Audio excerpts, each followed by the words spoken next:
Hello class, and welcome to FNAF-ology 101. My name is Professor Petal. Please open your textbooks to FNAF 4. FNAF 4. The game that continues to stump theorists to this day. Filled with Easter eggs that aren't Easter eggs, mystery protagonists, live stream reveals, and so much lore. Lore that raised more questions than answers. The game is split into two parts, the gameplay itself featuring the nightmare animatronics, and the end-of-night minigames featuring the crying child.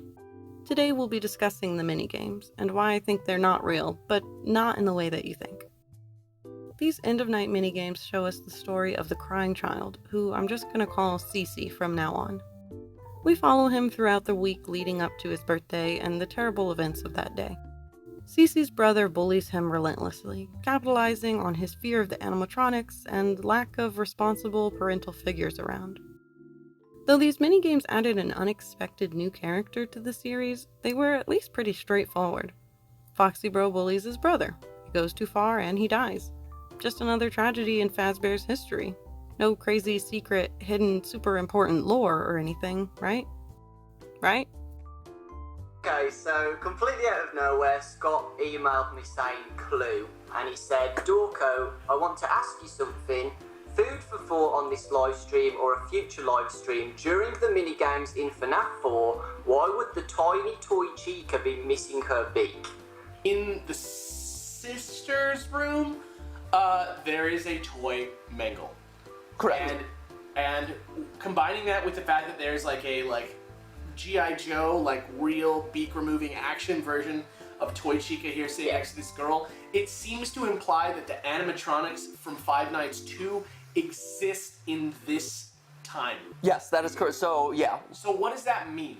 There are things in the FNAF 4 minigames that seem to impossibly reference the future that Scott called attention to during a game theory livestream. A tiny toy Chica missing her beak, a mangled toy, Balloon Boy Kid, references to the MCI, Plushtrap, and the reference to the Shadow animatronics. These shouldn't exist in 1983, and yet, here they are. If you're new to class, I'll explain each one in a bit. For now, believe me when I say they have timeline-breaking implications. Because of this, many just regarded them as fun Easter eggs, but then Scott said this in a Steam post. But then I released part 4, and somehow, no one, not a single person, found the pieces. The story remains completely hidden. I guess most people assumed that I filled the game with random Easter eggs this time. I didn't. Scott called attention to these elements and clarified that they weren't Easter eggs. Seems like they're important, but like I said before, they just don't make sense in the timeline. So, how does it work? Game theory famously proposed dream theory, the idea that FNAF 1 through 3 were all just a dream, and the events of FNAF 4 were the only things that actually happened. Toy Chica took her beak off in FNAF 2 because Cece saw a toy Chica missing its beak and dreamed about it, etc. The majority of the community accepted this as canon, until Sister Location came out. It seemed to double down on everything being real by continuing the story. People then assumed dream theory was retconned. I personally don't believe dream theory was ever true, but either way, it's not the case anymore. So, theorists needed a new way to explain the non-Easter eggs we see in FNAF 4. Recently, theories such as Shatter Victim and Memory Victim have become popular. These propose a similar basis to dream theory, that the things we see in the early games are affected by Cece's memories. The difference with these theories is that it's all real, not a dream. His agony infected objects, or his soul shattered across the animatronics, which goes on to affect what happens in the real-world future. Well, I'm here to propose a different theory. I'm convinced that Cece isn't affecting the future with his memories. It's the opposite. The future is affecting his memories.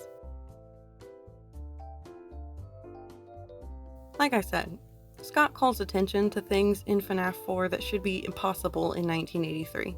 Hang on, you keep talking about these impossible things, but what makes them so impossible? Right, you must be new. Let's do a quick tutoring session on these non-Easter eggs, if they're possible, and what they could mean for the timeline if they are real. If you're familiar with this subject already, you can skip ahead to the next chapter and get straight to class. Let's start with the tiny toy Chica missing her beak.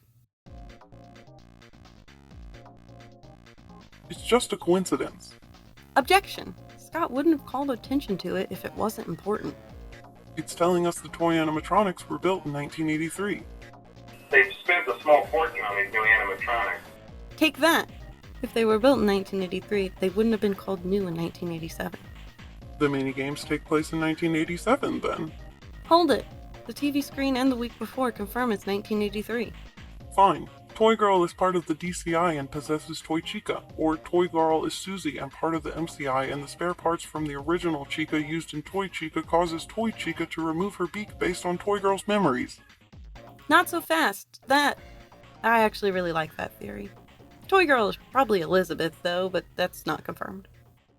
Okay, that's enough of that. So, Toy Chica might have a good explanation. Let's move on. Balloon Boy Kid could be telling us that Balloon Boy existed early in the timeline, and this kid is, I don't know, cosplaying him? The DCI possession argument is again likely. You better watch out. I hear they come to life at night, and if you die, they hide your body and never tell anyone. Pigtail Girl references the MCI. You can argue it's just meaningless playground stories, but again, why would Scott draw attention to these references if they're meaningless? Perhaps it's showing us Fazbear Entertainment has been shady since day one, hiding bodies of guards killed by springlock failures. With the Secret of the Mimic trailer showing early timeline stuffing, you could chalk it up to that. Although it's doubtful that was planned at the time of FNAF 4, it could have been linked retroactively. I'll give you that. Sure seems like all of these impossible things are pretty possible. Well, I've saved the worst two for last. The broken Mangle toy shares a lot of the same issues as Toy Chica, but worse. It's not a Funtime Foxy toy that happens to be broken in the exact same way that Mangle is in 1987. There are two endoskeleton heads. Funtime Foxy doesn't have two endo heads, but Mangle does. This is a Mangle toy, not a Funtime Foxy toy. So Mangle, not Funtime Foxy, would have had to have been a character for long enough in 1983 for Fazbear Entertainment to make merch out of them. 1983 Mangle just doesn't make sense. They tried to remake Foxy, you know? They thought the first one was too scary, so they redesigned them to be more kid-friendly and put them in kids' code. We know Freddy's originally opened in 1983. Why would they already be trying to remake Foxy before Freddy's even opened? Additionally, Mangle is pretty clearly in the same style of the rest of the toys that were made in 1987. It's just a huge stretch to try to make 1983 Mangle work. We can't use the same possession argument as Toy Chica since this toy seems to belong to Elizabeth since it's found in her room. Elizabeth possesses Circus Baby and would have no effect on Mangle. I just can't find a way to make this one work. If you have a solution other than it was retconned, let me know in the comments. Where's your plush toy? Mine is Spring Bonnie. My daddy says I have to be careful with him or I will pinch my finger. He is a finger trap, he says. It really all comes down to this one. This is a clear reference to Springtrap. That's all it can be. If it's not an Easter egg, then it's referencing Springtrap in 1983. Springtrap cannot exist in 1983. Case closed. Now, where was I? Oh yeah. Cece isn't affecting the future with his memories. The future is affecting his memories. Instead of bending over backwards trying to find ways to make Springtrap in 1983 possible, I think Scott was trying to point us in a different direction. A clue that something is wrong. It's impossible because it's fake. A false memory. I believe the FNAF 4 minigames are Cece being stuck in a memory loop after he dies. Stuck reliving that week over and over, unable to move on. His unhappiest day. Now, the Bite of 83 and the events of that week really did happen in 1983. We have direct confirmation of that now from the week before. But one year does stick out. It was known as the Big Bite until it happened again 4 years later. You punch in the numbers 1983. The minigames we play are just Cece's memory of that week. Since there's reference to Springtrap, we know Cece hasn't moved on by the time of FNAF 3 at least. He's been stuck in that hellish memory since 1983, well over 30 years. As time went on, elements from the present day seem to have made their way into that memory. But I think it's more than that. These aren't just random things that have happened to slip into his memories. They've been put there for Cece for the same reason Scott put them there for us. To show us it's not real. To show Cece it's not real. Someone is trying to reach Cece and help him break out of the loop. Someone put these pieces in place. All he has to do is find them. The pieces are in place for you. All you have to do is find them. There's a special ending you can get in FNAF World that is separate from the rest of the silly meta shenanigans in that game. You can check out my previous video to learn more about FNAF World and all its beautiful nonsense. To get this special ending, you must follow hidden instructions from a glitchy 8-bit Fredbear to find clocks in the game and solve a puzzle for each one.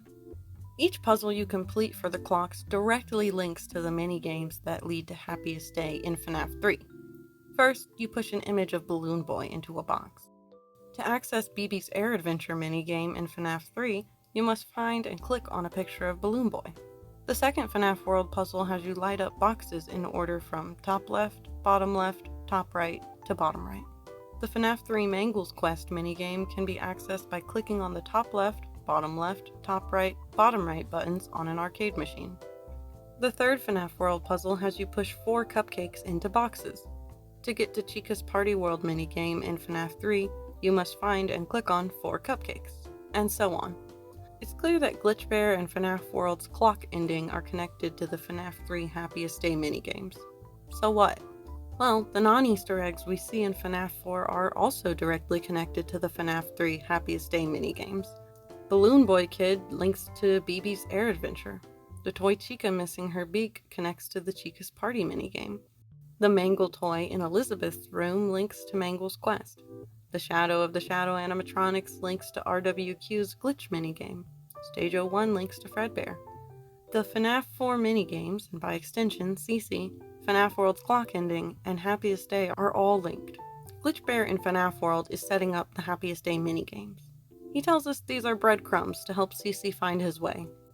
Once the minigames are set up, he tells CC the pieces are in place for him to find. We then see these pieces, these breadcrumbs, that link to Happiest Day in the form of the non-Easter eggs in FNAF 4. Take a look at the games in reverse order. FNAF World tells us we're putting pieces in place. FNAF 4 shows us those pieces. FNAF 3 shows us where the pieces lead. Glitchbear in FNAF World has a direct connection to CC's memories. He sets up the Happiest Day minigames. Then we see connections to those minigames in CC's memory loop. He is able to access and alter CC's memories. Glitchbear, who looks just like the Fredbear plush, who also seems to be magically imposing himself into CC's memory. Yes, for this theory, I'm going to assume that Glitchbear is the same entity as the Fredbear plush in the FNAF 4 minigames. Mostly. Don't worry about FNAF 4's final speaker for right now. I'm going to delve into that in a different video. Just know when I say Fredbear plush, that's including Glitchbear from now on. So we've learned that CC is stuck in a memory loop, and that the Fredbear plush has been setting up Happiest Day and is now trying to reach him about his car's extended trying to reach him to help him break out of the loop. This solves the mystery of the FNAF 4 non-Easter eggs, as well as the presence of the Fredbear plush. But now we have a new mystery. Who is the Fredbear plush?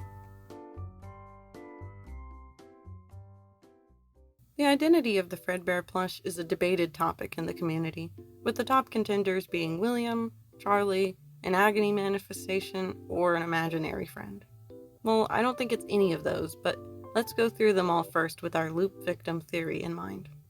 The supernatural vibes of the plush, such as the black with white dot eyes that has typically implied possession in this franchise, lead me to believe that it is possessed and not just imaginary. The Fredbear plush being the one to set up Happiest Day rules out agony manifestation in my book. I also think it rules out William. Remember, we're not talking about the actual events of the Bite of 83 and the week leading up to it. William likely used the real Fredbear plush we see in Sister Location to keep tabs on or communicate with his kids, instead of interacting with them in person like a normal parent. But right now we're talking about the altered memory of those events that we see in FNAF 4. It just doesn't make any sense to me for William to be the one to set up Happiest Day. Charlie makes more sense, as she's the playable character in the Happiest Day minigame. But Charlie isn't really known for altering or putting together memories like Glitchbear is doing in FNAF World. And why would Charlie appear as Fredbear and Glitchbear? Charlie is the puppet.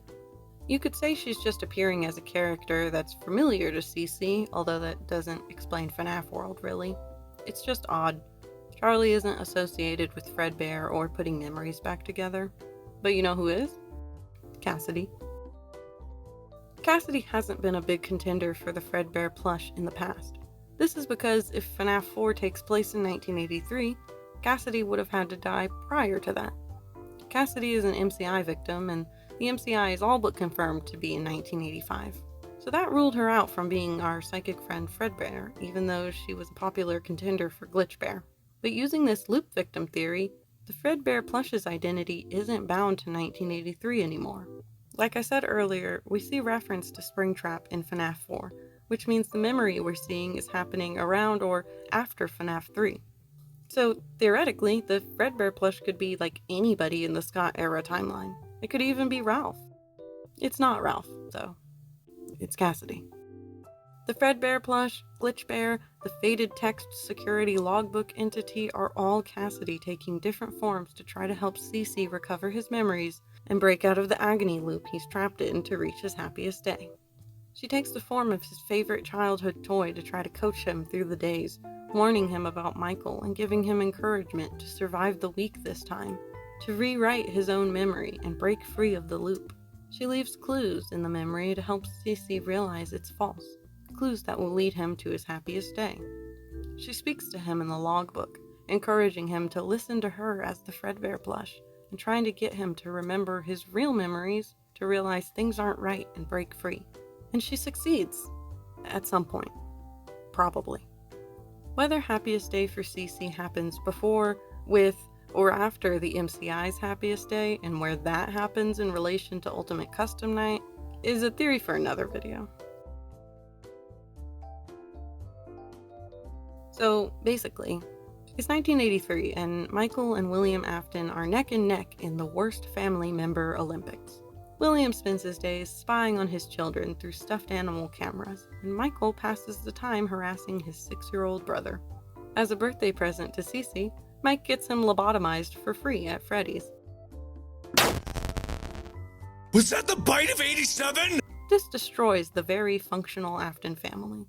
William quickly loses the plot of trying to save his dead son and goes on an evil scientist murder spree. And Michael subsequently loses it from being tortured by animatronic nightmares. Meanwhile, Cece is stuck reliving that last week, his agony infecting the world of Freddy's. A few unspecified years later, Cassidy, for whatever reason, decides it's her job to rescue this poor kid. Maybe because they're sharing the same animatronic body and she's tired of his crying. Or, out of the goodness of her heart. Either way, she hacks her way into his memory loop to save him.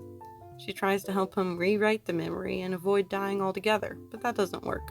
So she sets up Happiest Day with Charlie and the MCI and alters his memory to leave clues that lead him out of the loop. And everyone lives happily ever after. Kinda. So there it is.